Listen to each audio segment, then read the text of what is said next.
Bros, and welcome to the All Bros podcast. I'm Jonathan. Nah, I'm Caleb. And we're a couple of aspiring filmmakers that love to watch and critique movies, but also enjoy a bit of the nerd life. This week on the podcast, we'll be skipping over Adventures in Hunting, because we'll be talking about each other's top 5 movies of 2020, because there were so many choices. So many. I can't even keep a straight face. Yeah. Man.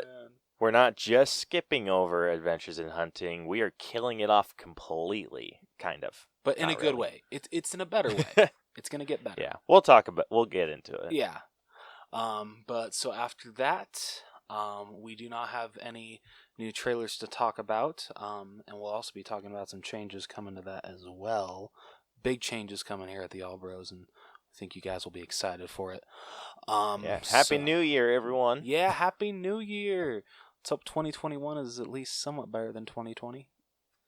Watch as soon as 2021 comes, which for me is in 3 hours.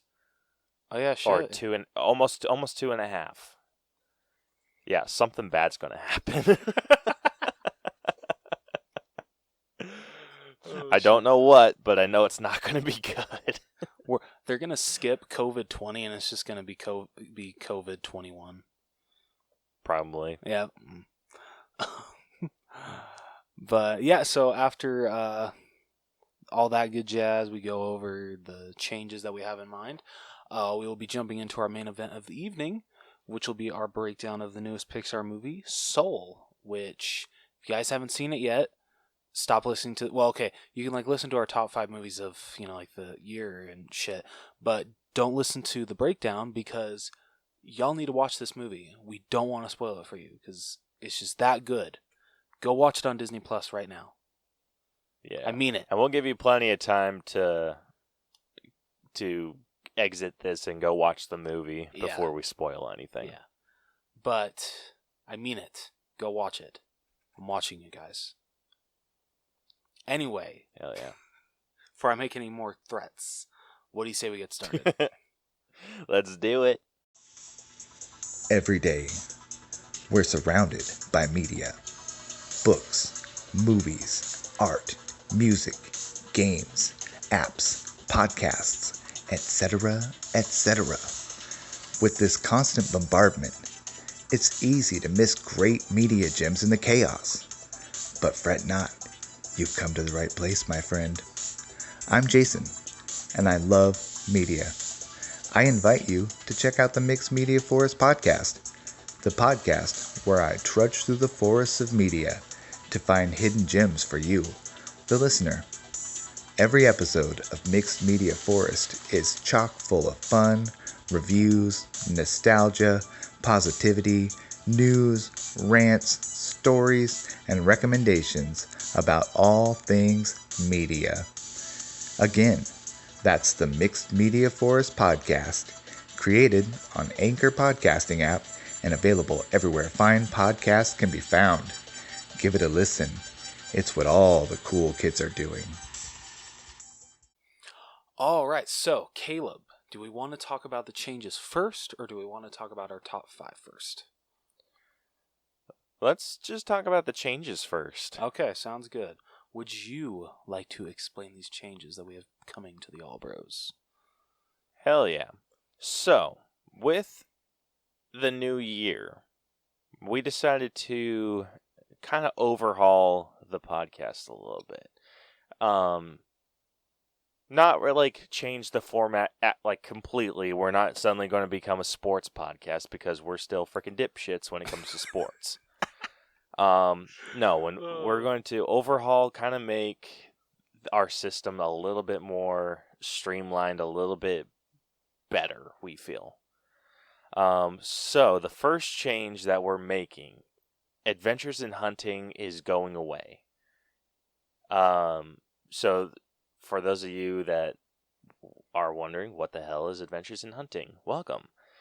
But second, that's where we talked about the Funko figures, like the pop figures and the Blu-rays that we would go out and find, hunting, and we would talk about all the figures that we were interested in.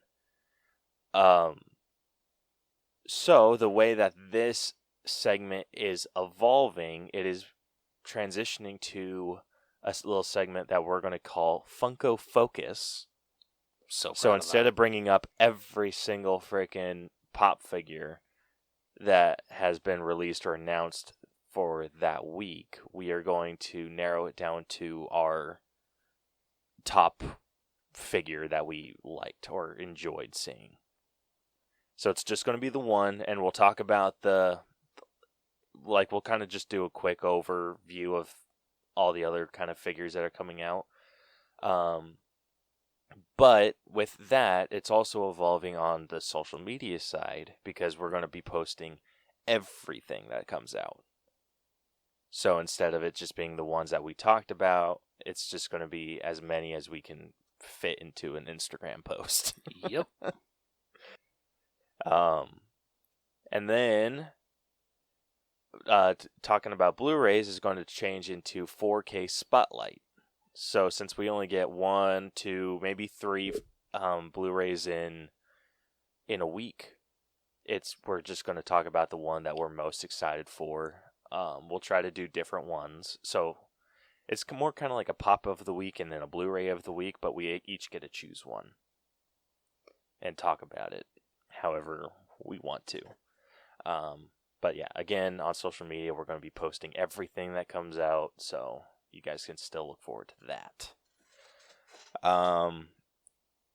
This week's sneak peeks, so where we talk about movie trailers, is going away too, but it's kind of a evolution thing. That's a good way to put it.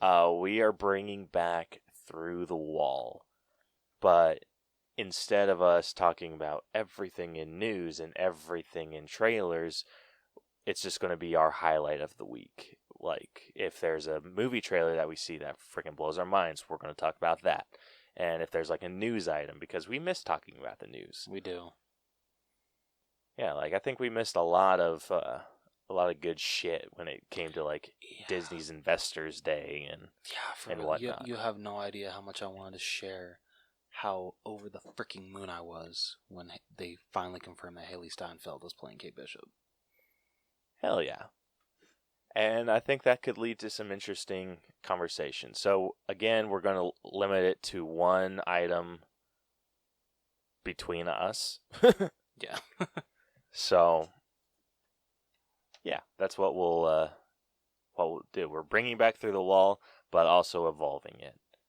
So, hopefully these few changes to our introduction news segment are fun for everyone. I think it'll give us a little bit more time to just BS. Yeah. We all not kind of force us to BS. Talk about.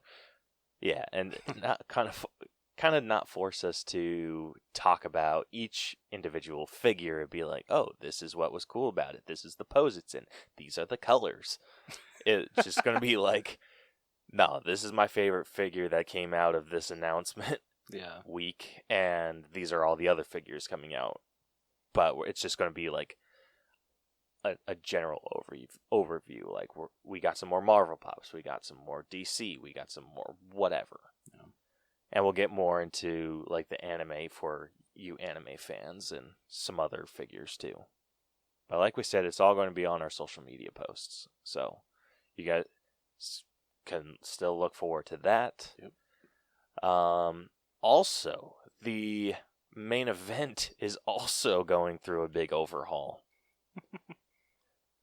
So we are renaming the main event of the evening into the All Bros Headliner. And there's only going to be 2 headliners. I think for any of you that have been around long enough, we used to do showdown episodes where it would just be kind of a list, and then we'd rank that list somehow. We haven't done one of those in a really long time, and I think it's time for us to admit that the showdown episodes are dead.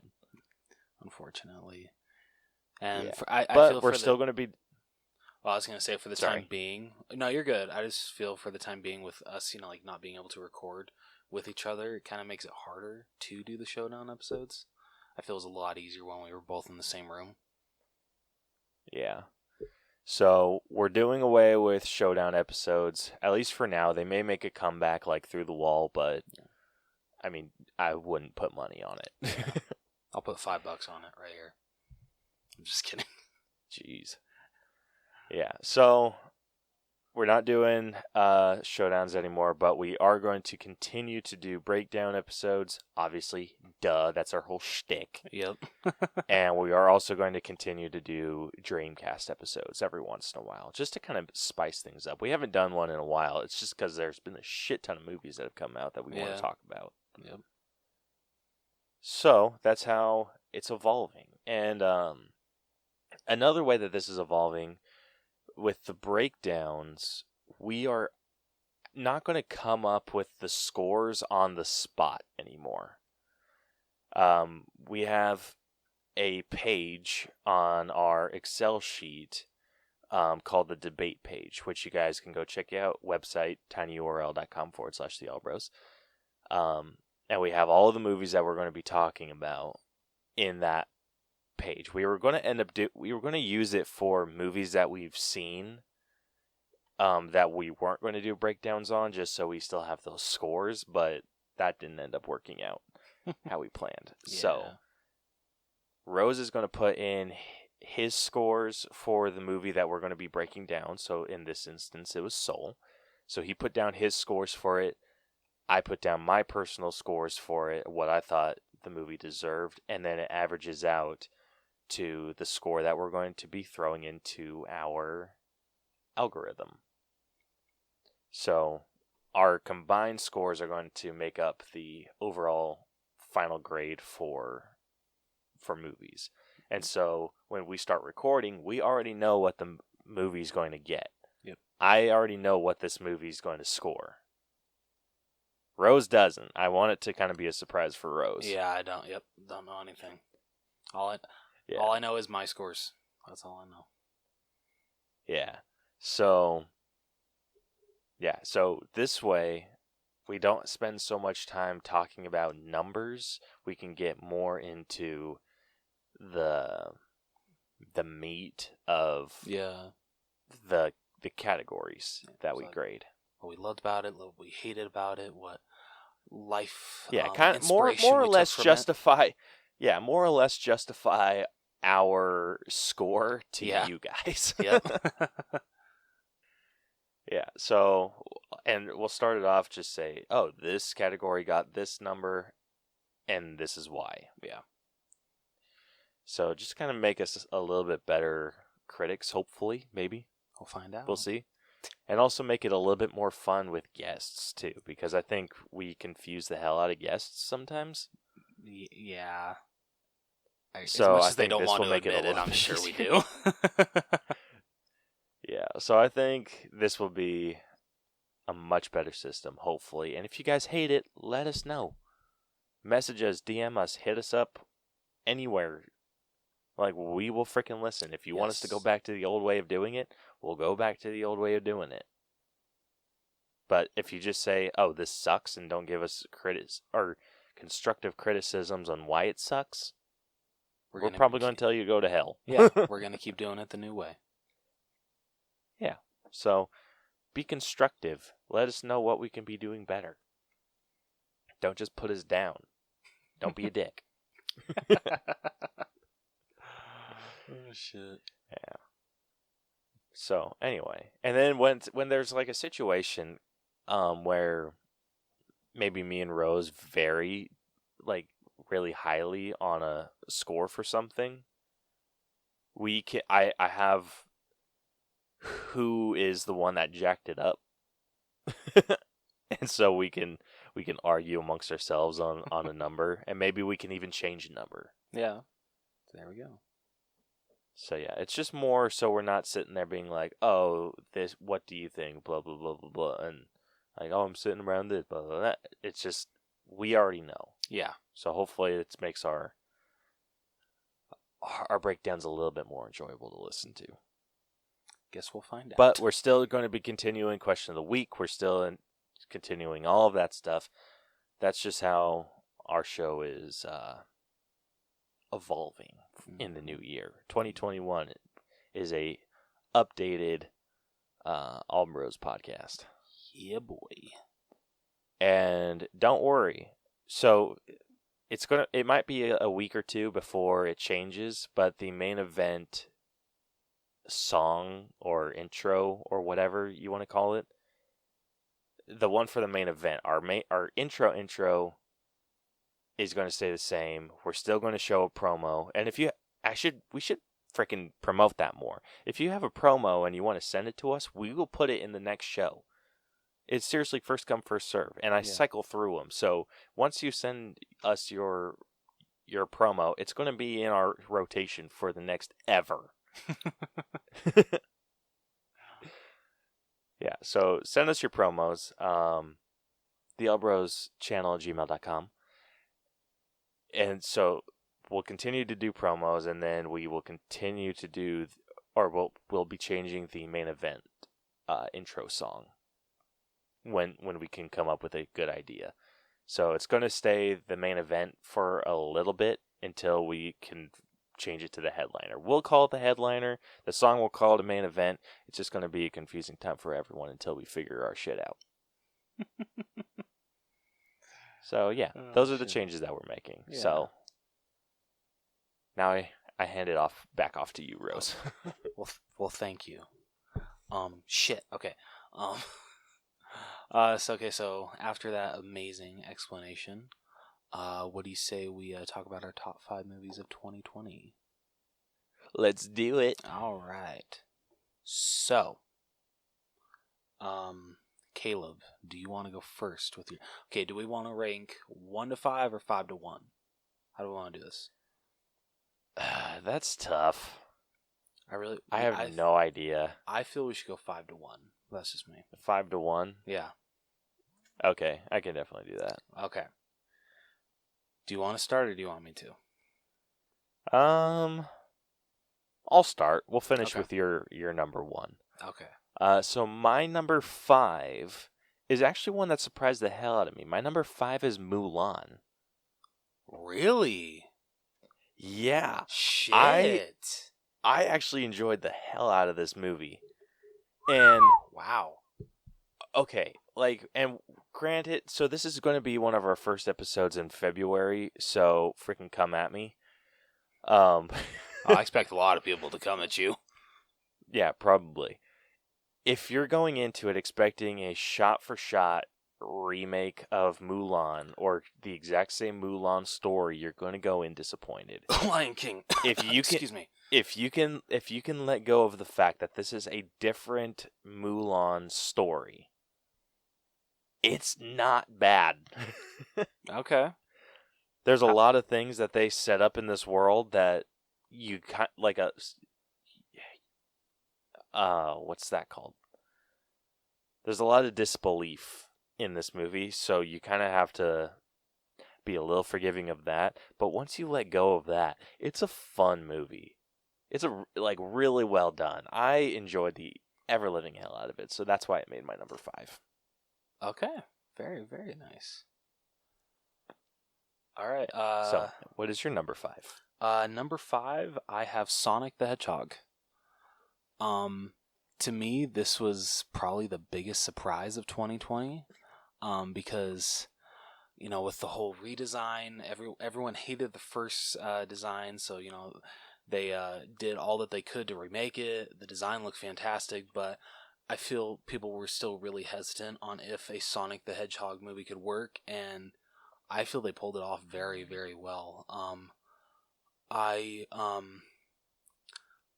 just did not expect them to be able to pull off a super fast...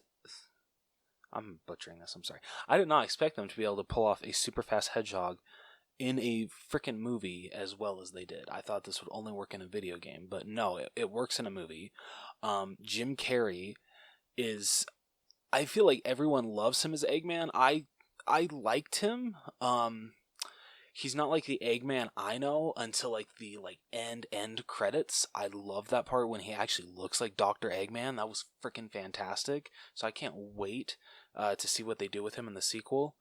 But yeah, Ben, what was it? I forget who played the voice of Sonic. But he was amazing. James Marsden was really good. Just like I don't know what else to say beside this movie. Is just I was amazed that this movie actually freaking worked, and I had a freaking blast with it.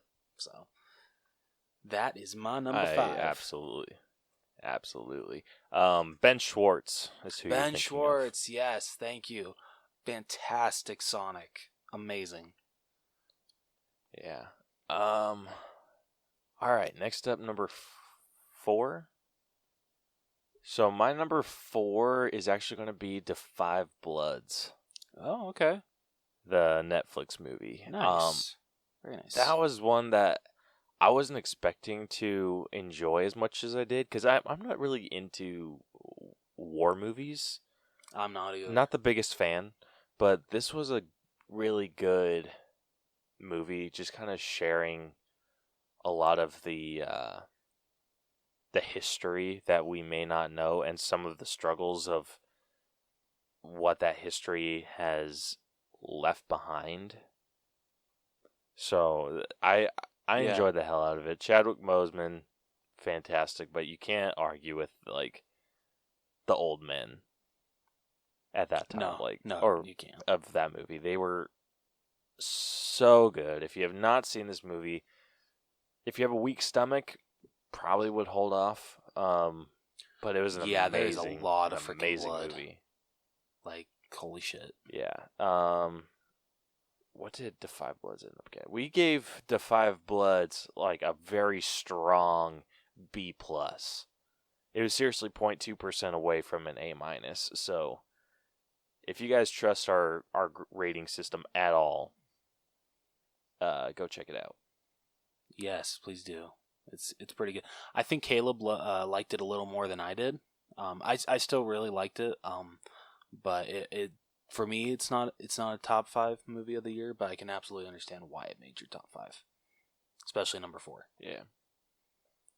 Yeah. So what is your number 4? Number 4 for me. Number 4 for me is Bill and Ted Face the Music. Ooh. Yeah, so me and Caleb watched the first 2, I think like a month before the third one came out, and so I was pretty hyped for this movie because I love the characters of Bill and Ted. Alex Winter and Keanu Reeves are amazing together. They have amazing chemistry, and this third movie did not disappoint at all. It was amazing seeing these two back together again. It was definitely weird seeing Keanu Reeves act like this character again. I felt like Alex Winter never left the role. But it was just a little weird seeing Keanu Reeves back in this role. It took you a minute to get used to it, especially him not having a beard. But once you get used to it, it's a blast from start to finish. Their daughters, it's Billy and Thea, right? Yep. Yeah, Billy and Thea are amazing. I wish that we could get a spinoff with them. I really don't have a lot of bad things to say about this movie. It's a great third movie. I had a blast, and yeah, that's why it's my number 4. Hell yeah. All right. Yeah, Bill and Ted didn't make my list. That's understandable. I get that. Yeah. But my number 3 is Sonic the Hedgehog. Nice. Hell yeah. Which we already talked about, so I'm not going to get into it again. So, your number 3. So, okay, everything I said you agree with? You don't have anything Yeah, to pretty add? much. Okay. All right. Fair enough. Yeah. Okay, but how'd you feel about Jim Carrey's Eggman? Like, did you feel the same way I did, or are you different? I didn't hate him. Didn't really care for the over-the-top stuff until the end. When he actually I think it just like grew Dr. on you Eggman. over time. Yeah. Okay. Okay. I get So hopefully that comes into play later on. I think that'd be really fun. I hope so too. All right. My number 3. I have The Invisible Man.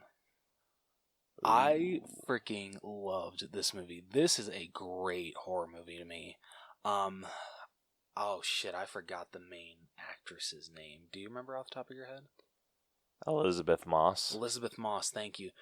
Phenomenal. Oh my god, she carries this movie, and I feel that's kind of the point. She kind of had to, just the way her character's written, and she's amazing. The way they explain how this guy is able to make himself invisible is very, very interesting. And just I can't I walked into this movie not knowing that much about it because the trailer didn't really give a lot away, and walked out being like, holy shit, that is like one of the biggest surprises I've seen in a while. And probably that was like the biggest surprise for me for 2020. So yeah, I can't say enough good things about this movie. It's a great horror film. It has so much suspense, and it's well earned. I think there is a couple of jump scares, and they're also well earned as well. It's not cheap jump scares. So yeah, if you guys haven't seen The Invisible Man, go check it out. It's amazing. Hell yeah. And if you haven't heard our breakdown on it, Go check that go out back too. and listen to that. Most of these movies, literally, except for Mulan, so far, all these movies we've done breakdowns for. So. Yeah.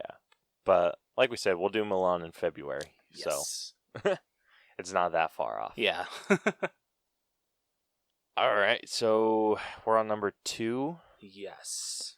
So, my number 2 is actually The Invisible Man. Hell yeah, man. Hell yeah, bro. Which we already discussed it, so I feel bad now. I'm taking not out your gonna list. put you guys through it again. If you guys want to hear our thoughts, go listen to our breakdown episode. It was so much fun. It really was. Yeah. So I think that leaves our number 1. Wait, did you already list your number 2?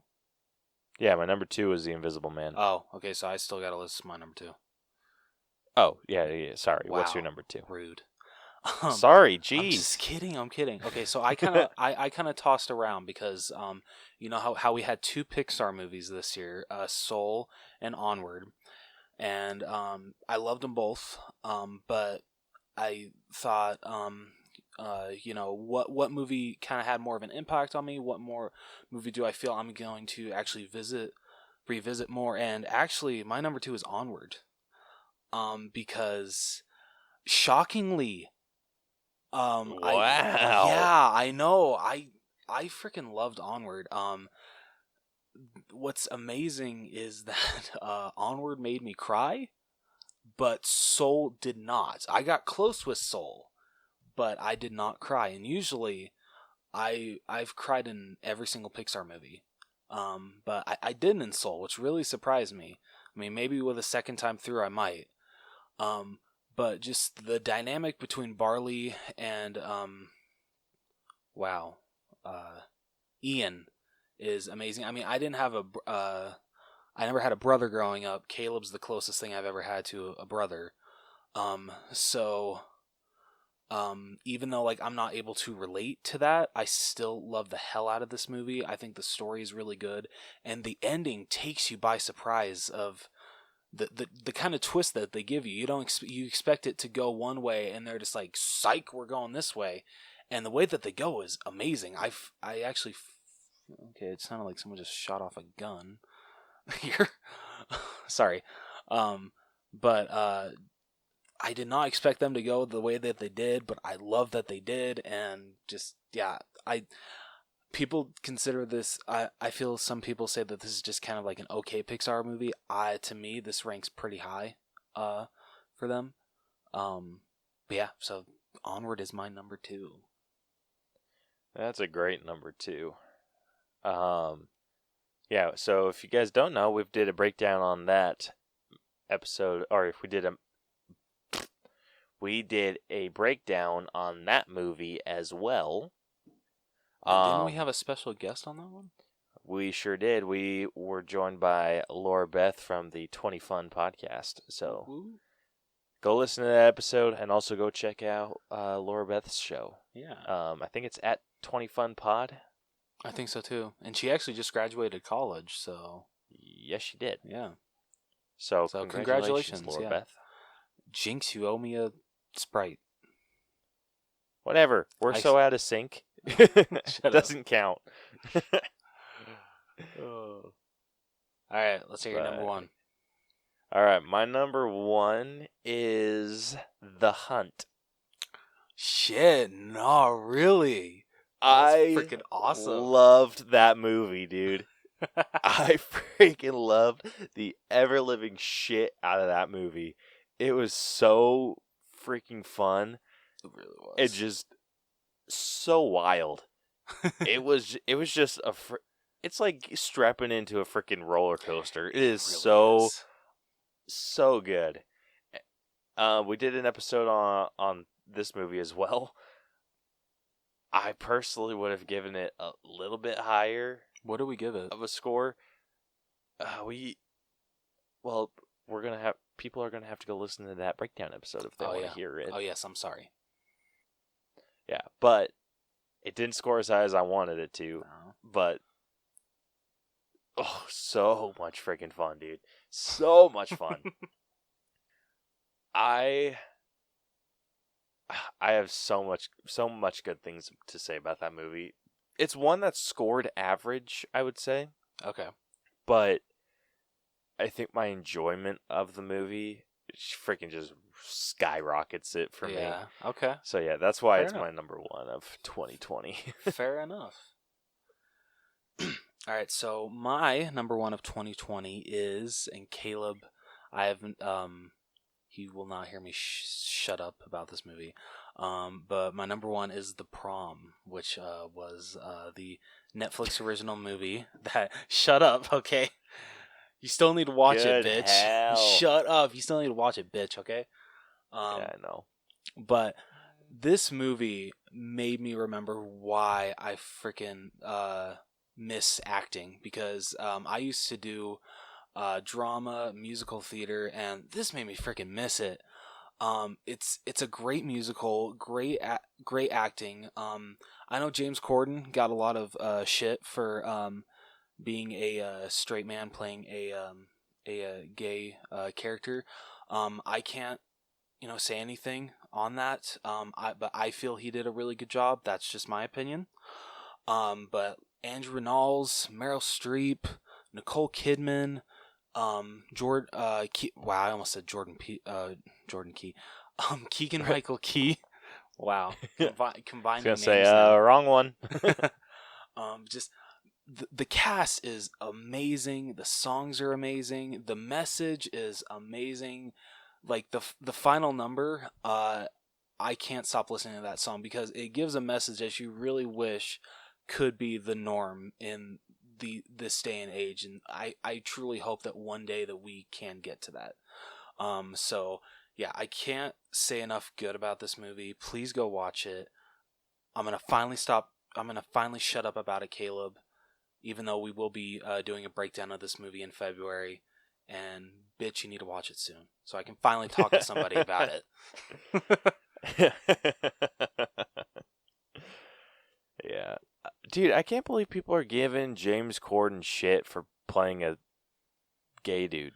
I think it's just because some people who are gay men don't act like that. But some a video that I watched actually gave a very interesting reason for why the director, who is actually an openly gay man, cast James Corden, and it's the fact that the character of Barry Glickman is written as an kind of like an like, I don't want to say oversized because that is not how James Corden is, but maybe just like a kind of like a bigger guy in his like heavier set. Yeah, in his like mid-40s, and so in Hollywood, that's unfortunately looked down upon. It's very hard to find an actor that is in that type of shape, and so I feel that James Corden was probably on the top of the list, and it was a very small list, and I don't blame I forget who directed this, but I don't blame him for choosing James Corden, because yes, he is not gay, but he is a really good actor. He is a really good singer. He's proven this time and time again, like Into the Woods. We don't talk about cats, but when it comes to his singing, it was not bad in that movie. But so, like I said, while I can't talk for gay men that don't agree with how he portrayed this role, the fact that I think it's Ryan Murphy, who is an openly gay man, wanted James Corden to play it, and he directed him to act this way, makes me think, okay, this is actually how the character was written. This is how he was performed on Broadway, and Ryan Murphy wanted James Corden to act the exact same way. So like I said, I can't, I'm going to keep saying this because I don't want to get any hate. I can't, answer for, openly gay men that think that, his performance is, offensive. If you're coming from that, direction, I can completely understand. But for me, I think he did a great job and I loved him in this movie. Yeah. I have a difficult time with that. Like with people getting upset at someone straight playing gay or whatever. Yeah. It kind of sucks because they're actors. Yeah, exactly. They're agree. there to play a part. Like, yeah. Absolutely understand why people would be upset. Don't get me wrong. I understand why people would be mad. Yeah. But with how limited Hollywood is on the selection of people, you can think about it. The selection, celebrities, the list isn't very big. No, it's not. It's like the same people. Yeah. And it's just what demographic do they happen to fit in. So I absolutely agree that if you write someone as a certain race, that you should get someone of that race to play that person. Mm-hmm.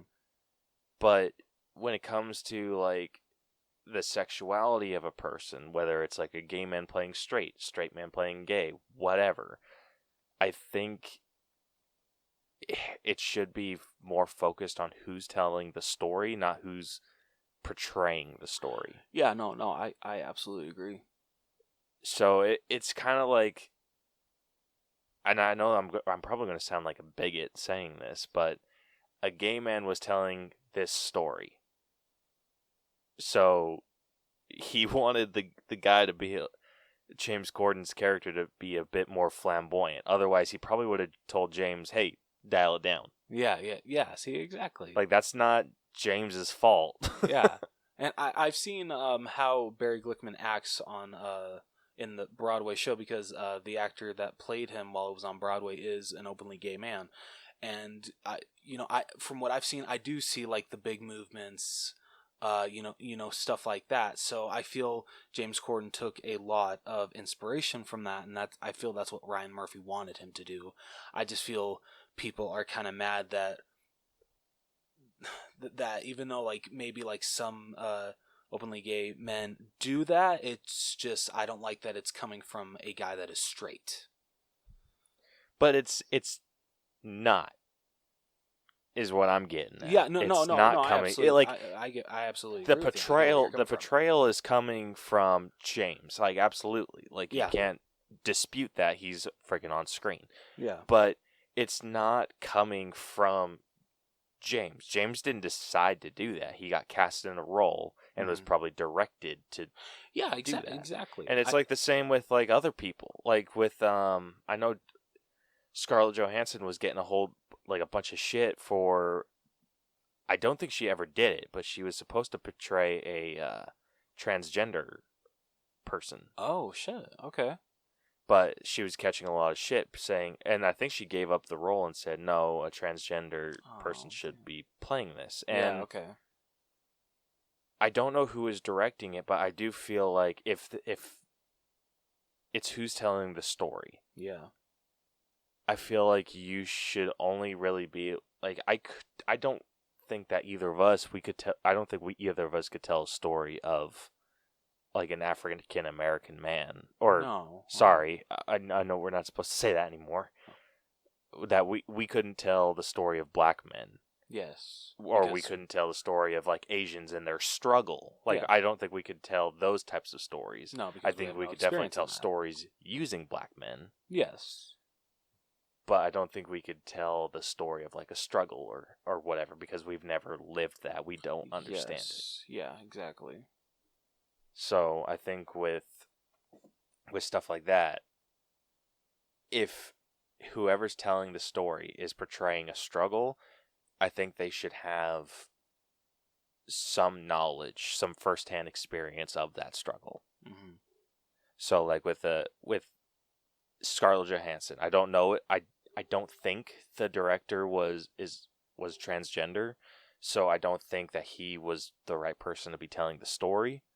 That's but fair. If the director had been transgender and they said, yeah, Scarlett Johansson's the person I want to play in this movie, then I think, like, I feel like that's okay.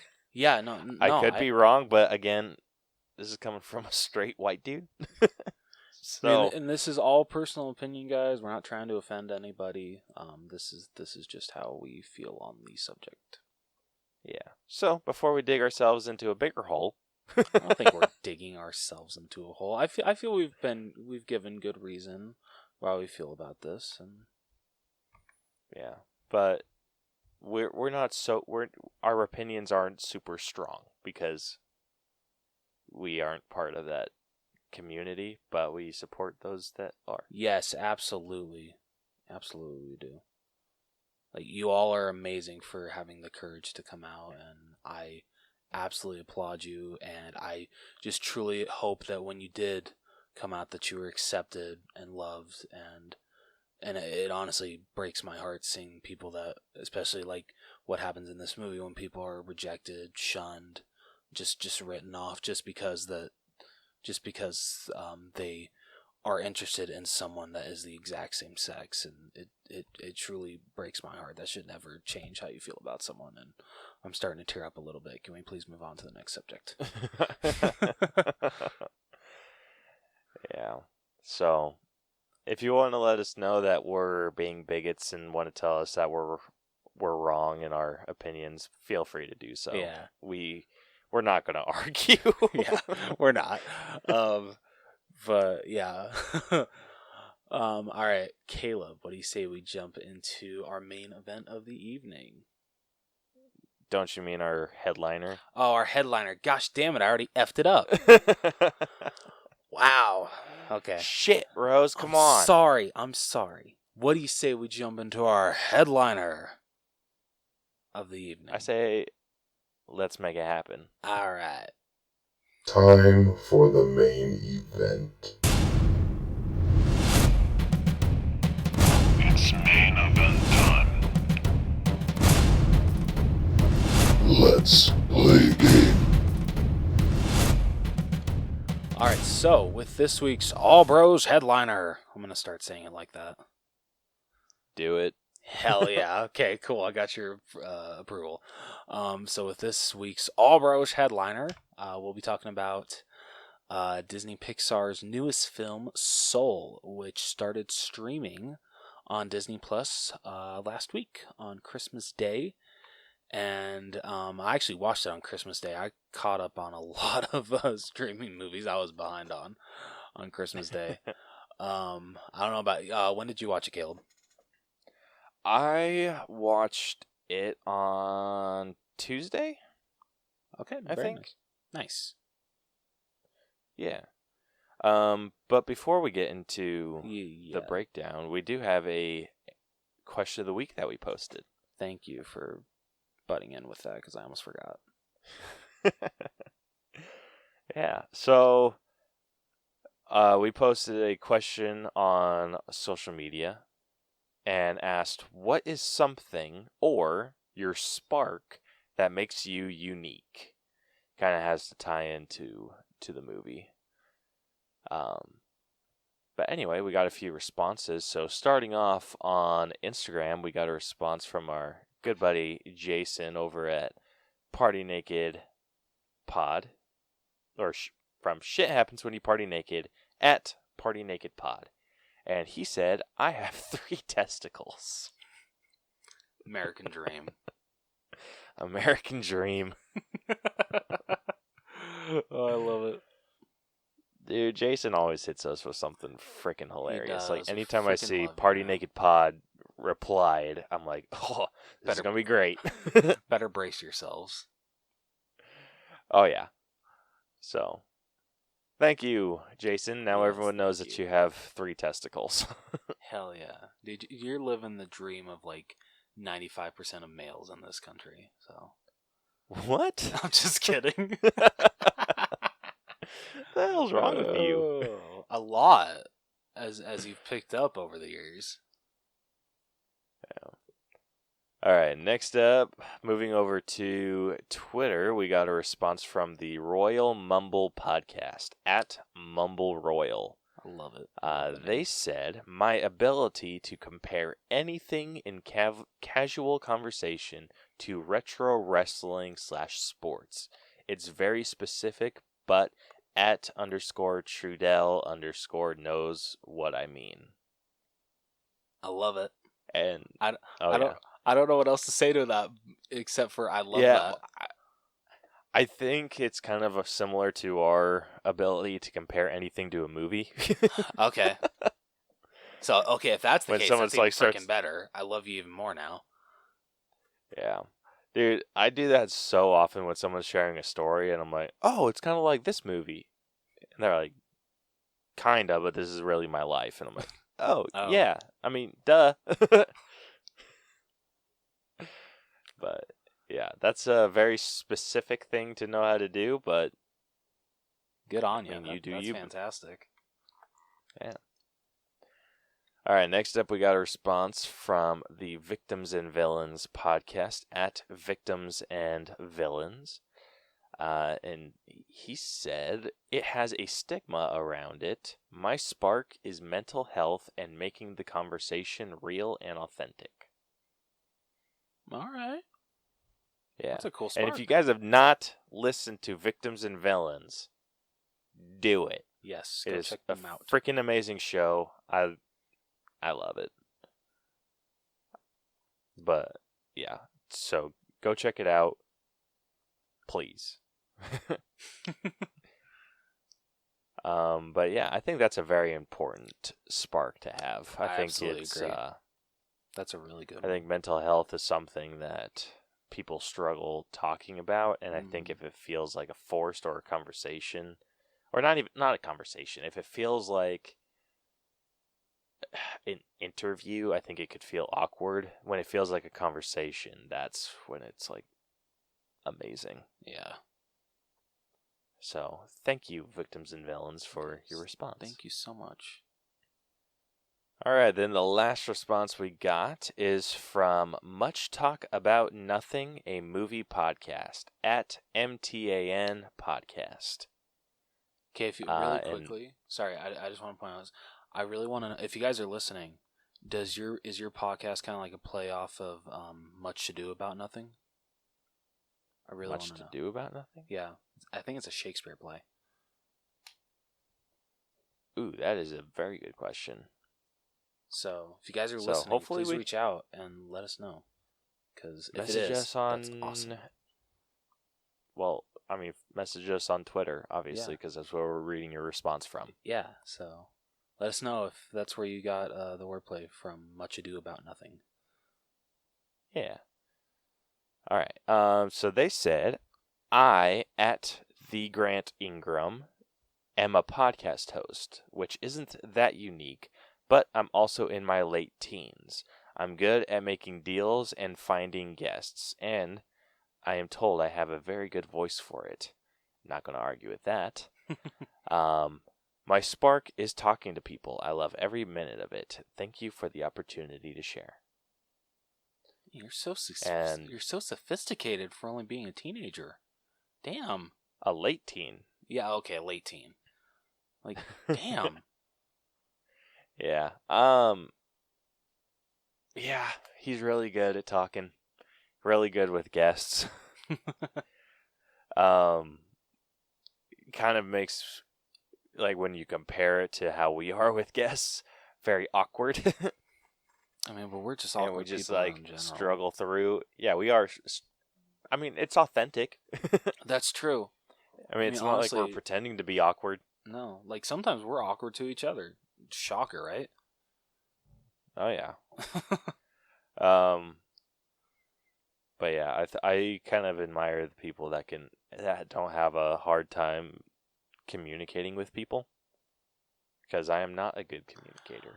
I mean, all the time. It's gotten better for me since working in the grocery business, just a little bit. But yeah, in high school I used to be a lot worse. But I'm still not like an expert. I can testify to that. Shut up, asshole. Yeah.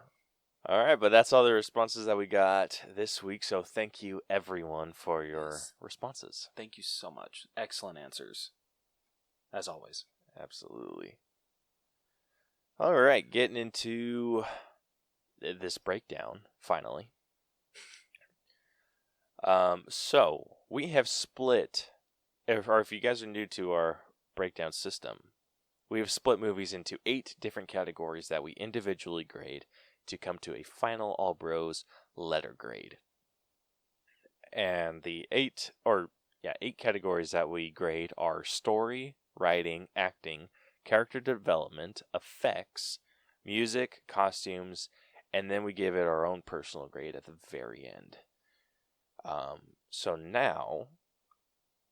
So this is our first time doing it where we've already filled in the boxes. Yeah, this is going to be interesting. It's going to be kind of weird. Yeah. But so our job now is to justify the score that we gave the movie. Which, I don't know, I actually think this is going to work out very, very well. It's going to let us be able to talk about the movie a lot more. I think it will too. So for those of you who have not seen this movie, spoiler alerts ahead. Yes. Like, if you guys want this movie spoiled for you, I mean, I get that. I hate when movies are spoiled for me, but that's just me. But I feel this is a movie that should not be spoiled for anyone. This is Pixar at its best. Just go watch this movie, please. It's on Disney Plus right now. I'm sure someone that you know has a Disney Plus account, so hopefully it's not too hard to find somewhere to watch it. But yes, please go watch Soul. It's so good. Yeah. So for those of you that have continued to listen on, Rose is going to read the synopsis for the movie. And kind of share what the story was about. Yeah, so everyone get prepared for Reading with Rose with 2 E's. Oh, shit. All right. So, Joe Gardner, a middle school music teacher in New York City, feels stuck in life and unfulfilled at his job. He dreams of a career in jazz, to which his seamstress mother, Libba, objects, fearing that he will not be financially secure. By chance, his former student, Curly, informs him of an opening in the band of jazz. Caleb, are you okay? Yep, just coughing up a lung. I'm good. What? Are you... Wait, what? You're really coughing up blood? A lung. Oh, a lung. And it was a joke. Oh, I thought you said blood. I'm like, okay, whoa, bro. I was trying not to be rude. Oh, okay. I'm sorry, when I see you, like, dying over here, I gotta make sure you're okay. I swallowed wrong earlier today, and it really jacked up my throat, so... Yeah. Okay. All right, anyway. So continue reading, and thanks for calling me out on the show. I'm sorry. Okay, by chance, his former student Curly informs him of an opening in the band of jazz legend it's still Dorothy, right? I think it's Dorothea. Oh, it is Dorothea? Okay, never mind. I think so. I think that's what he was saying. Okay. Oh, yeah, I think it is Dorothy. Okay, so Dorothea Williams. Joe impresses Dorothea with his piano playing and is offered the job on the spot. As Joe happily heads off to prepare for his first performance later that night, he falls down a manhole. Joe finds himself as a soul heading into the great beyond. Unwilling to die before his big break, he tries to escape but ends up in the great before, where soul counselors, all named Jerry, prepare unborn souls for life on Earth. Joe poses as an instructor who is set to train the souls and is assigned to 22, a cynical soul who has remained in the great before for millennia and sees no point in living on Earth. 22 reveals that she has a badge that fills up with traits. She needs to find her spark to complete it and says she will give it to Joe so that he can return home. Joe tries to assist 22 in finding a passion, but the attempts prove futile. With no other options, 22 takes him out to the zone, an area that people enter when their passion sets them into a euphoric trance. It also houses the lost souls who become obsessed. They meet Moonwind, a sign twirler who enters the zone to rescue lost souls.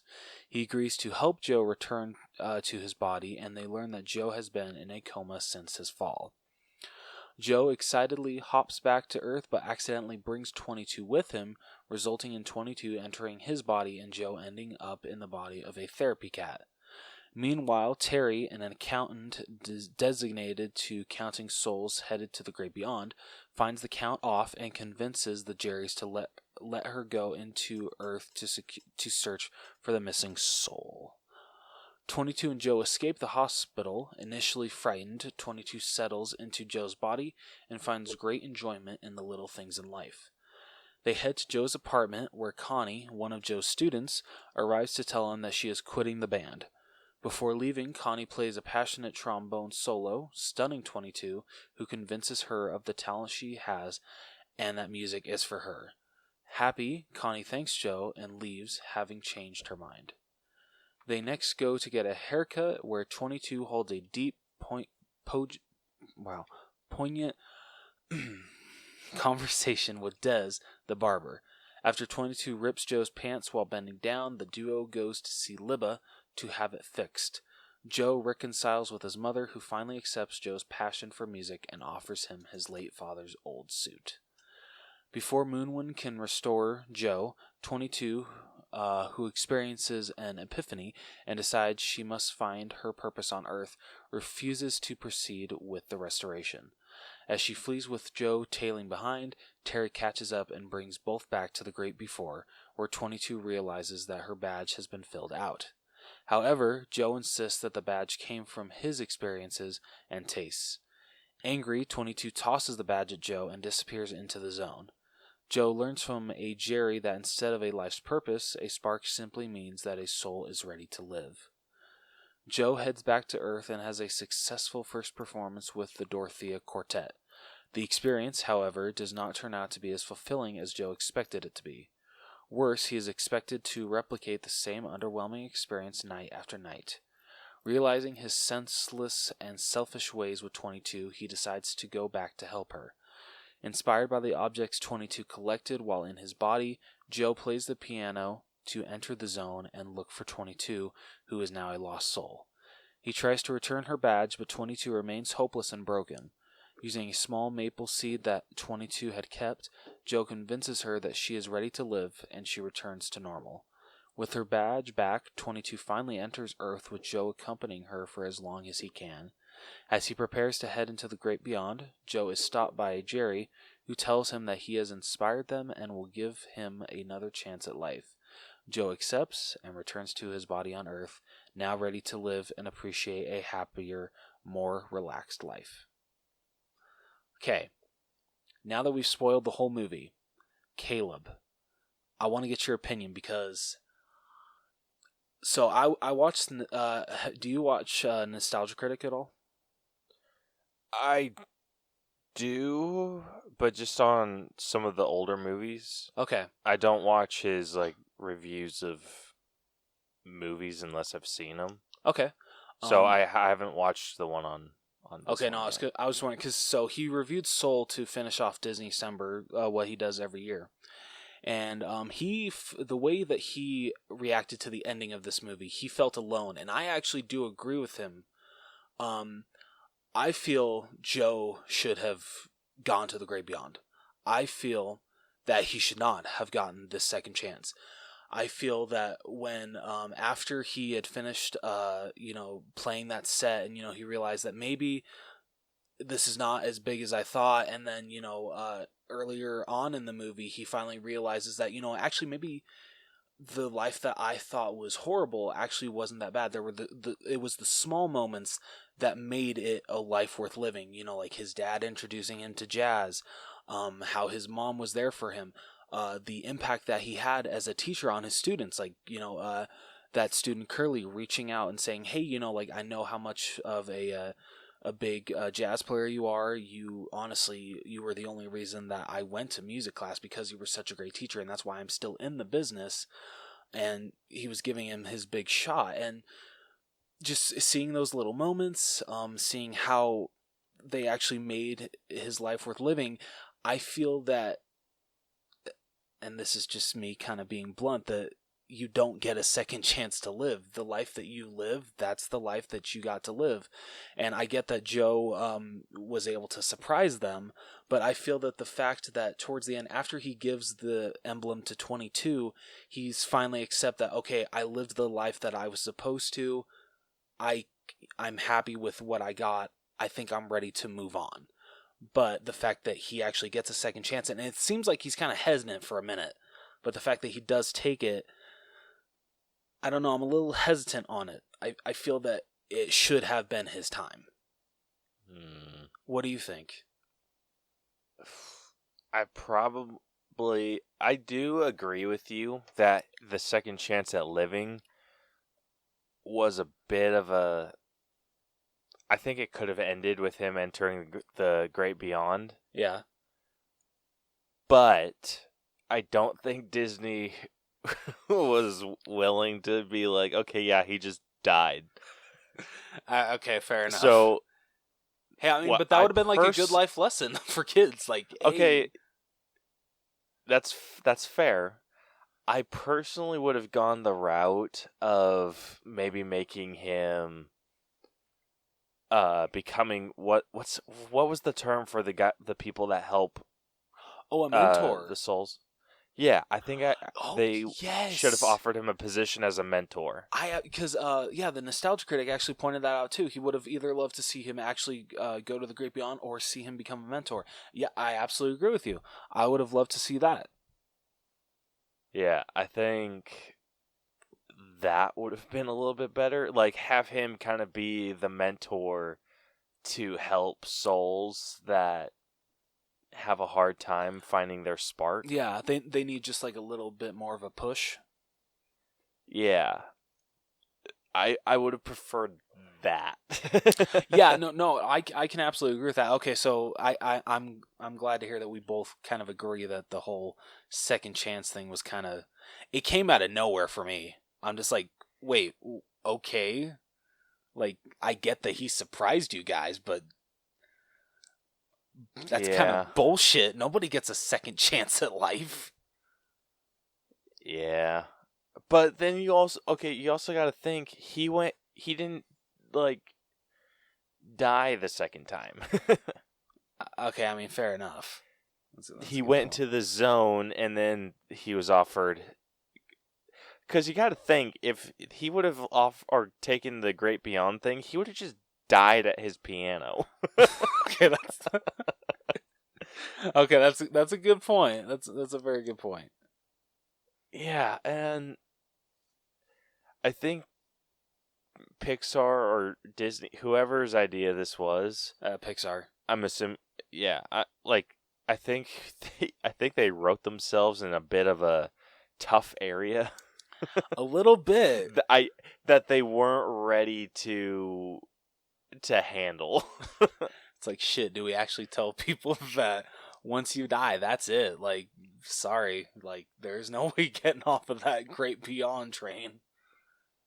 Yeah, I feel like they had an ending to this where maybe he did go into the Great Beyond, but I think maybe they showed it to kids and the kids were like, wait, so he just died at his piano? And they're like, yeah, we can't really do that. Okay, I want to see that alternate ending. Pixar, Dude, I do Pete too. Doctor, put that on the Blu-ray bonus features. Yeah. I mean, I know there's going to be a 'Cause- Blu-ray release of this because they did that for Mulan, and that was a Disney Plus exclusive. So Yeah, so I personally would have done something a little bit different. So Yeah. he's still alive, it's just different. okay, okay, that's fair. I get that. Like I said, being more of like in the mentor role. Yeah, I think that's a great place to put him. Yeah. So the grade that or the score that we gave the story is a 91. It was a very, very strong story. Yes, it was. Joe's just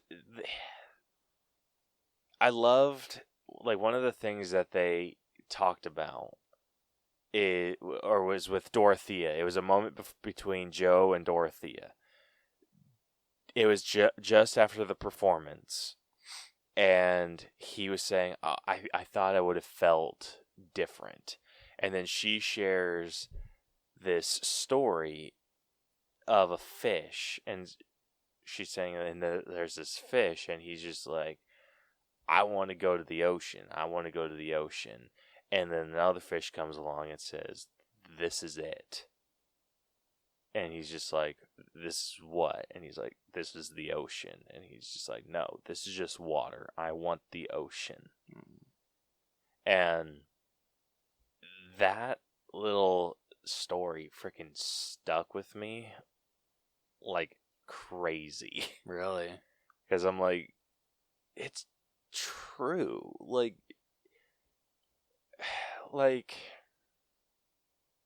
I don't know. I don't know, like, what in my life I can compare it to.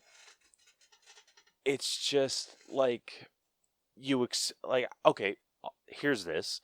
When Iris was born, I thought that I knew that my entire life was changing as soon as we found out that Brielle was pregnant.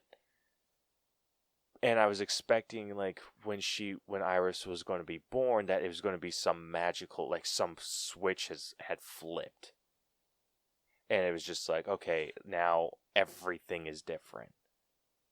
And now I have a baby. Now I'm a dad. And I did have those feelings a little bit. Not as much, like, it wasn't like a freaking switch. It was just kind of like, now, I don't even know how to explain it.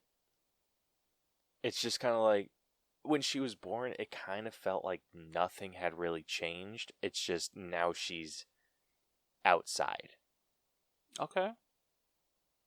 And it was kind of like that feeling. It's like, this is the ocean. And I think that could be said with like everything. Like when I turned 18 feels exactly like 17. It's true. And 17 feels exactly like 16. Yeah. And it like the same deal, like 20. And your birthday's today. Yeah, I just turned 25. I'm halfway to 50, guys. But yeah, I feel literally nothing different. Like, I know you think like 20. I don't know. Is like 25 supposed to be like a huge freaking deal? Because it doesn't really feel like anything. I mean, now you can rent a car. I mean, that's true. That's true. Freaking road trip to Georgia. Yeah, but it's just things like that. 24 doesn't feel very different from 25. Yeah. I mean, when you turn 25, you gotta tell me if you feel any different. I mean, my bones just feel older. I probably won't because 23 feels like 24. Yeah. But it's looking back at everything. Like, what feels different is 10 to 25. That's true. Or to 24. That Yeah. feels like a huge gap. Yeah. But like the day to day, like almost even year to year, it doesn't feel like the changes are insignificant. Yeah, they really are. And I think that's something like I think everyone puts like a big thing like, oh, I want this, and it's just like, but is that what's going to give your life meaning? I think kind of what you're touching upon is a lot of people forget like the little moments. Like everyone, when they graduate high school, they have this set agenda. Like, I want to go to college, I want to get a good job, I want to get married, I want to have kids, want to get a nice house. I want to live the American dream. I want to have the perfect life. And I feel as you're shooting for all of those goals, you miss like the little moments. You miss the moments that make life worth living. Because I feel if it was all just agenda after agenda after agenda, life would not be worth living. I know that's like effed up to say, but I'm sorry, it would not be worth living. Like this podcast, for instance, this is something that I get to look forward to every single week doing with Caleb. It brings happiness to my week. It's something that, like I said, I get to look forward to, and in essence, I'm hoping this doesn't sound like freaking dark, but it makes life worth living, because even though, like we're not in the same place anymore, at least I still get to talk with my bro about the stuff that we both absolutely love and get to nerd out with each other. And it makes the stress of like the weekly agenda go away, because it's just me being able to talk about the stuff I love with my best bro. And it's moments like that that make, life worth living. Yeah. I absolutely agree with that. But yeah, I think this could also be like mixed in, like this, what we're talking about with the story of this and why it's scored so high is because there's a lot of shit in this that can resonate with you. Yeah, for real though. If you let it. Like, this could be like I feel like this is a movie that you could break down philosophically, like, really well. For real though, like honestly, I feel this is like like everyone's like saying like, oh, this is the movie 2020 needed for like certain movies they loved. This is like when it comes to like realizing that even though things are so different, but realizing why life is truly beautiful, why it's worth living. This is the movie that people need to watch in 2020, even though 2020 ends in a couple hours. Absolutely. So, I mean, I think 91 accurately shows that if the movie flows really well, there's a really good deep message in between the comedy of the movie, and I think there's a lot that people could get out of this. So I'm very happy with the 91. I absolutely am too. That is a great score for this Pixar movie. Yeah. So next up we got writing. And writing ended up getting an 87.5. So It's a little bit lower than the story. That's what I mean. In your opinion, where could the writing have been stronger? The writing could have been a little bit stronger with, I think, some of the side characters. Okay. I think some wasted dialogue was in the barbershop. Paul. Paul is kind of like a bully to Joe. Kind of just puts him down, says stupid shit. I think that's where it kind of took a dive for me. He's not the actual guy that cut his hair, right? No, Paul is the one that left and that accidentally got sucked into the void. Oh, yeah, okay. I was going to say, because the actual guy that cuts his hair, I loved the conversation that him and Joe had, and the fact that after he's done cutting his hair, he points out, usually all that you like to talk about is jazz, and I don't like butt in, but the fact that you actually wanted to talk about, like me and my life and my passions, that, like that actually like means a lot to me, Joe. I loved that conversation they had. Yeah, and I think like those moments were really well written. Absolutely agree. It was just a lot of the side stuff, I feel. No, it's fair. I mean, how'd you feel, like with the dialogue for like the Jerrys? What was the guy? Was his name Terry? Yeah, Terry. Okay. Okay, I think that's where I had the issues. The Jerrys and the Terrys were It was just one Terry. awkward. Okay. That's fair. I mean, I feel like that's kind of like. I mean, what their character Terry was supposed to be. okay. Terry was a lot better than Jerry. Okay. Jerry But or Jerry Jerry's? was all the Jerrys. Okay. But the Jerrys, I feel it could have been written a little bit better. I feel maybe a little bit. I just want to talk about. I mean, we'll get to this with the effects, but the way that they made the Jerrys look with that, like, looks like it's just 2D, but then it like turns into 3D when they turn. That like sent me through a freaking mind loop, and it freaked me the hell out the first time I saw it. I'm like, wait, what the shit? Yeah, it kind of blows your mind. So yeah, because of those issues, I think that's why it got a little bit lower than the story. That's fair. I can understand that. Yeah. So next up was acting, and acting ended up getting a 92.5. Not bad. So I think the only ones that we scored were Tina Fey and Jamie Foxx. Yes. And I feel from like the promotions, I feel some might have seen Tina Fey's 20. Alrighty. Some minor technical difficulties, but we were talking about the great Tina Fey as 22.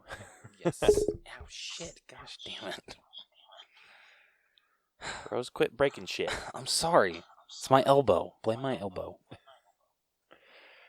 Anyway, so yeah, as we said, acting has a 92.5. And this is between Jamie Foxx and Tina Fey. Yes. So, for you personally, who do you think is higher? Probably Jamie Foxx. Just because I feel he had to pull off a lot of emotional scenes, and I mean Tina Fey did too, but especially towards the end, with Joe realizing the life that he lived and the life that he wanted to live. I feel Jamie Foxx, with what lines that he needed to deliver, he did an amazing job at that. You got so much emotion from him throughout this whole movie. Just such an amazing performance by both. I loved them both. I forgot to plug my headphones in, so if you heard Rose echoing for a second, that's why. We suck this episode. Yeah, we My do. Goodness. Anyway, but yeah, I absolutely agree. I actually gave Tina Fey higher. Really? Okay. Yeah. The only reason I gave her higher, and it was very close margins, very, very close. I gave her higher just because I felt like she had to. I think her emotions were just a bit stronger than him. That's fair. And I don't know. It's hard to explain. Like, you'd have to watch it. I think it's just really difficult to explain. But Yeah. I ended up giving her just a little bit higher, maybe a point or two higher. Okay. That's when fair. when I was rating them. But I think they both did an amazing job at portraying that deep emotion. And getting upset with each other and just everything. Yeah. It was incredible. It was so well done. It really was, and I didn't think that these characters could actually work with each other. I thought it would just come across. I really thought 22 was just going to come across as annoying, but I never felt that at all, and I feel a huge was it a huge. Oh my gosh! Wow. You know what? Never mind. I don't know where I was. I know where I was going with this, but I just don't know the wording. So, Caleb, please take it from me before I make myself look like even more of an idiot. Yeah, not sure I can do that. So, Damn. anyway, but the acting was phenomenal. The voice acting was phenomenal. Jamie Foxx, I didn't think that he was going to do as well as he did. So he gets a bunch of bonus points from me. So, like we said, 92.5. That's averaging them both out. Not too shabby. So next up we got character development. So I rated Joe. Yes, I did as well. Okay, cool. So Joe, like we talked about, is someone. He started off the story as a school teacher that gets offered a permanent position, like a full-time position at the school, and he kind of gets bummed out because he has these big dreams of being a jazz musician. And yeah, so as the story progresses, he is constantly trying to get back to being back to his body so he can go and get this gig with Dorothea Williams, who is a big jazz saxophone player. Yes, yep. Yeah, and kind of feels like that's his opportunity to hit the big times, be what he always wanted to be. And saying that he was born to be a jazz player, born to be a pianist, and always constantly talking about what someone's born to do. Uh-huh. But then when he gets put into the cat body, he's able to see everything from a different perspective. He's not able to communicate with people like he's able to normally. He sees a different side to everyone. He just sees a different side to his barber, for one. Which I loved that scene so much. Yeah. Then he gets to see a different side of his mom. He actually explains himself to his mom. Or 22 explains him to his mom. Yeah. And it's such a great moment. And a great series of moments. And one thing that I'm kind of glad that Pixar did was there was a scene where Joe, as the cat, is telling 22 in Joe's body, what to say to his mom. And he's like, okay, repeat after me. And he talks for a little bit. And then 22 repeats like the first sentence. And then it pans over across to, kind of passes across the back of Joe's mom. And then it's like a full-blown conversation. You don't hear what Joe's saying as the cat, and it's back and forth, and I love that. I did too. I love that they didn't make it to where it just keeps going back and forth from cat to actual Joe. I love that they made it to where it was just a normal conversation between them two. Yeah, so I feel like he learned a decent amount from there, and then once it was time for him to come back to his body on his own after helping 22 find his or her spark. It's spark. I'll say it's spark. Yeah. He kind of realizes what the spark was and what the spark actually is. It's true. And then kind of comes to his own conclusion that the spark isn't what someone's born to do, it's being ready to live life.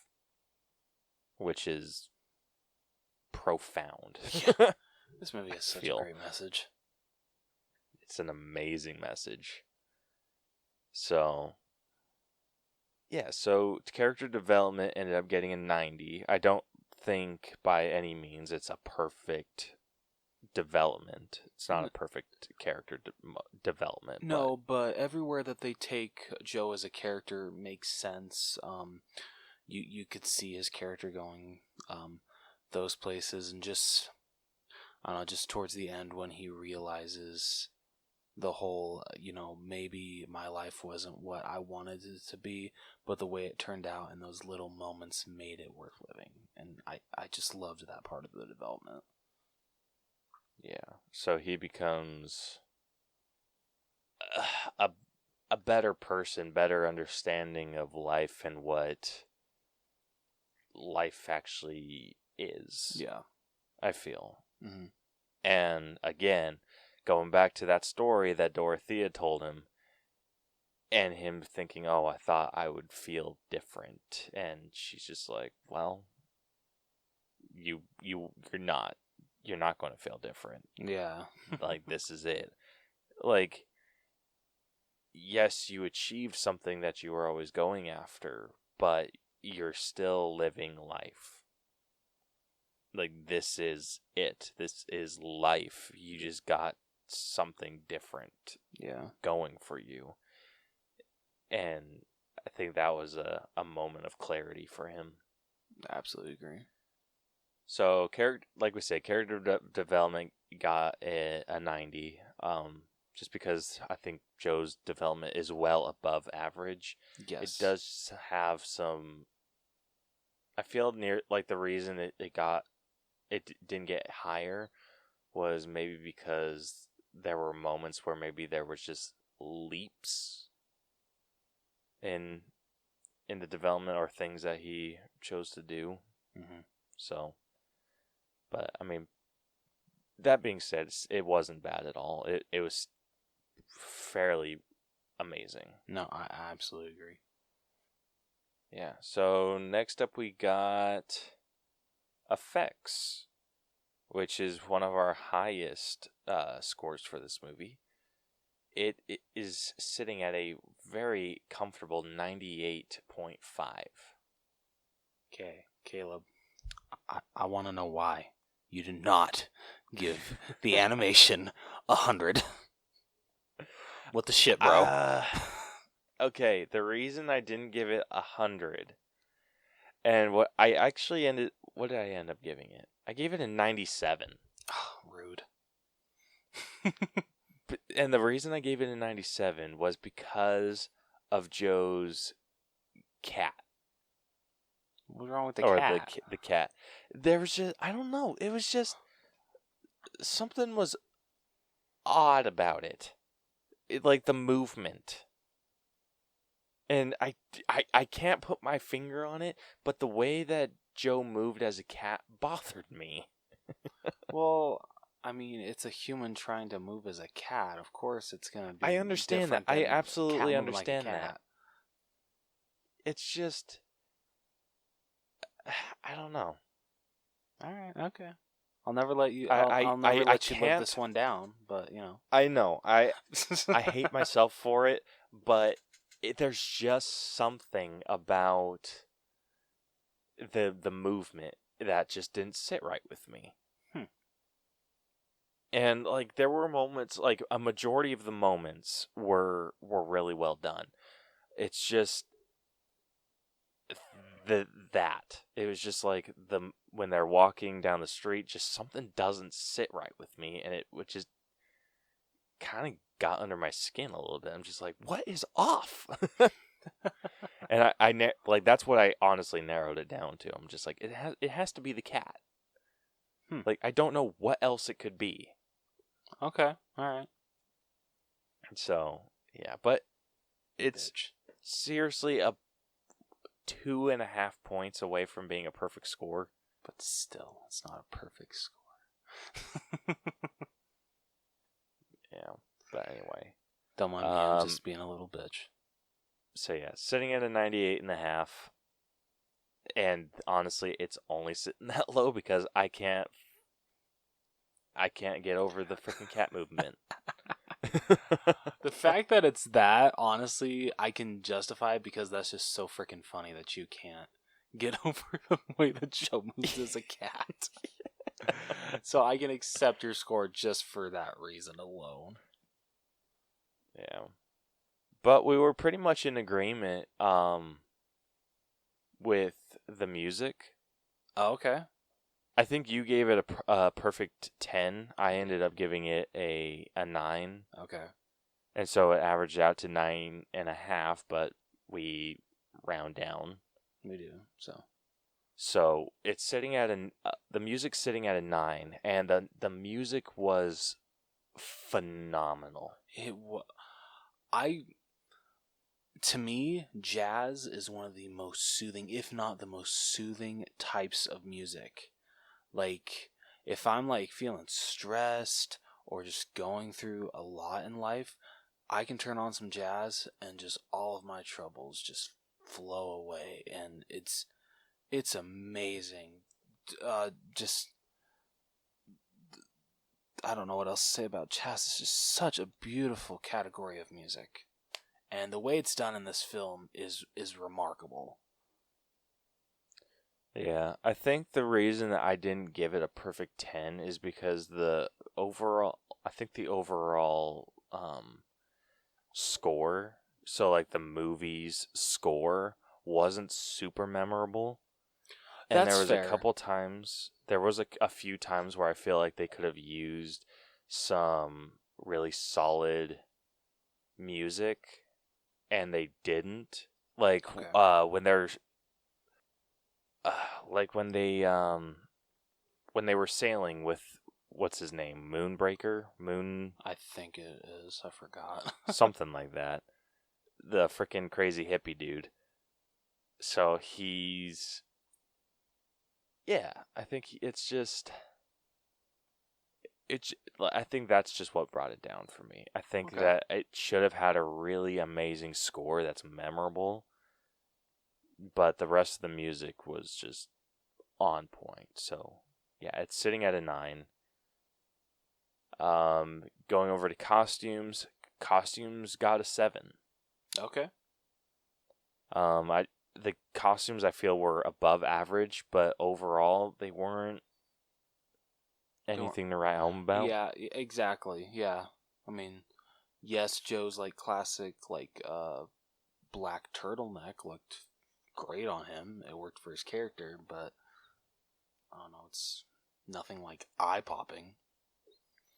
Yeah, and that's nothing against the movie. No, it's not. Sometimes the costumes just aren't the main focus. Yeah, exactly. And that is okay. Yeah. All right, and then the last category that we gave or that we scored was our personal grade. I ended up giving it an 88.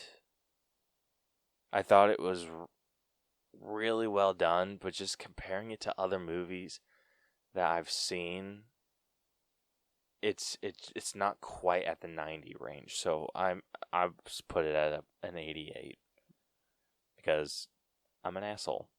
Yeah, Caleb is an asshole. Yeah, and then do you remember what you ended up giving it? I kept going between a 92 and a 94, but I cannot remember what I ended up with. You ended up giving it a 94. Oh, okay.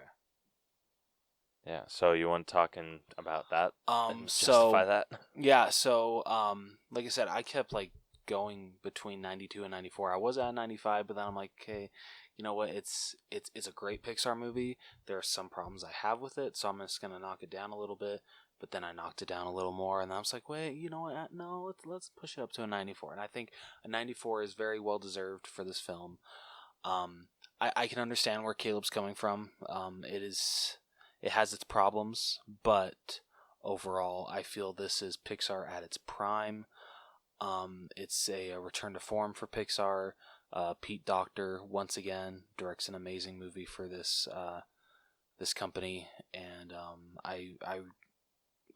as I did with after Monsters Inc., after Up, after Inside Out, and now after Soul, I look forward to what his next project is. Absolutely. He did an amazing job. And honestly, just with and this is going to be the first time that we're going to do this, and this is going to be something that we can do and discuss a little bit more. But I'm actually going to change my personal grade. Shit. What are you changing it Yeah, to? so I'm bumping it up to a 91. Okay. So I think this movie was so good. There's a lot to think about just philosophically, just on it's a deep movie. It really is. So we were originally at a 91, and now we are at a 92.5 for our personal grade. That's not bad at all. Yeah, not bad at all. So, with that, the final score for Soul is... I can't really do a drum roll right now, people. I'm really sorry. That's all I got. So it is sitting at an A-. Hell yeah. Woo woo. Yeah, so it is sitting at a 90.25%. Oh shit, so it barely made in 90s. Yeah, I think what ended up killing it was the writing and the costumes. I think if those would have been just a little bit higher, but it makes sense that the costumes weren't like fantastic. Yeah, exactly. And then the writing, it's just minor gripes here and there, and it just brought it down enough, but it didn't kill the movie at all. A- is still an amazing score. That is fantastic. A well-deserved A-, I feel. Yeah, so comparing this to other movies that we've scored at an A-, everything I'm about to list is an A- movie. So it is slightly lower than Tusk. Okay. It is a little bit below Once Upon a Time in Hollywood. Okay. Fair. By 1 point. Oh shit. It's 2 points below Never Be Done. Oh, I had to think for a minute what that was, but okay, I remember that. Sorry. It's also 2 points below Pulp Fiction. Fair enough. And Spider-Man Into the Spider-Verse. Fair enough as well. Yeah, it's also 2 points below Avengers Infinity War. Yeah, I can't argue that. It's like damn near right in line with Coco. Ooh, okay. I can agree with that. Yeah, Coco's actually 0.2% higher.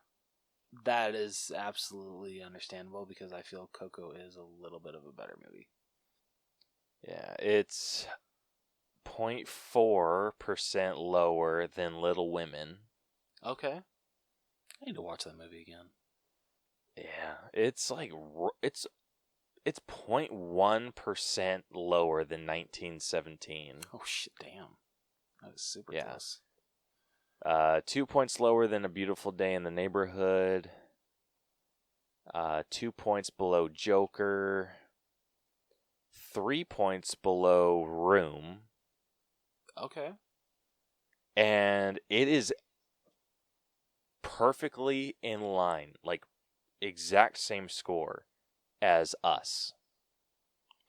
Oh shit. Which I'm not going to disagree with. Yeah, I'm not either. Yeah. If you guys want to check out the other movies, I could go on, but we'd be here all freaking night. So if you guys want to check out our ratings, be sure to go check it out.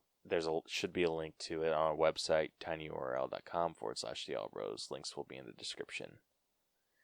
But that does conclude this week's breakdown, and I think that ended up going pretty well for the new system. Yeah, I like this new system a lot. Yeah, I think the one thing that I would that we should change is the personal grade. Okay. So obviously we have the personal grade. Have the personal grade in mind. Maybe just keep that between ourselves. Ooh, okay. And then that way we can present it at the end. I like that. Okay. So that way I don't know the final score and you don't know the final score either. Okay. No, I like this idea. Yeah. So hopefully you guys enjoyed this new format. Like you'll see it a little better in action next week. So next week we will be breaking down Wonder Woman 1984. Yeah, boy.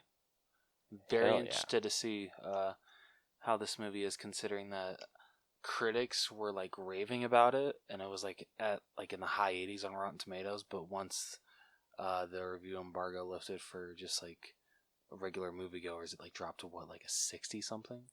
So yeah, it's low. Yeah. So, but we don't give two shits about other critics. This is the only breakdown that matters. damn, way to make us sound like arrogant assholes. We are arrogant assholes. Okay, fair enough. So, anyway. So, yeah, we hope you guys enjoyed this episode. If you guys have some notes on how we can improve this new system, be sure to let us know. You can follow and subscribe to us wherever you listen to podcasts. We are damn near everywhere. Apple Podcasts, Google Podcasts, Stitcher, iHeartRadio, RadioPublic, Radio.com, Spotify, and more. You can also catch all of our episodes on YouTube. Be sure to hit us up on social media if you have any of those suggestions. We are on Facebook, facebook.com/TheAllBros, Twitter and Instagram @TheAllBros. Hit us up with episode ideas. Want to answer our question of the week? That's a good place to do it. Or if you want to join us on an episode, we'd love to have you on. You can also email us at theallbroschannel@gmail.com. Like I said before, the website is tinyurl.com/theallbros, where you can find links to everything that we do and our rating platform. And everything. Like I said, everything, including our merch store, which is on TeePublic. So it's tpublic.com/user/theallbros channel. Or link will be in the description of this episode. So go check it out. Yeah.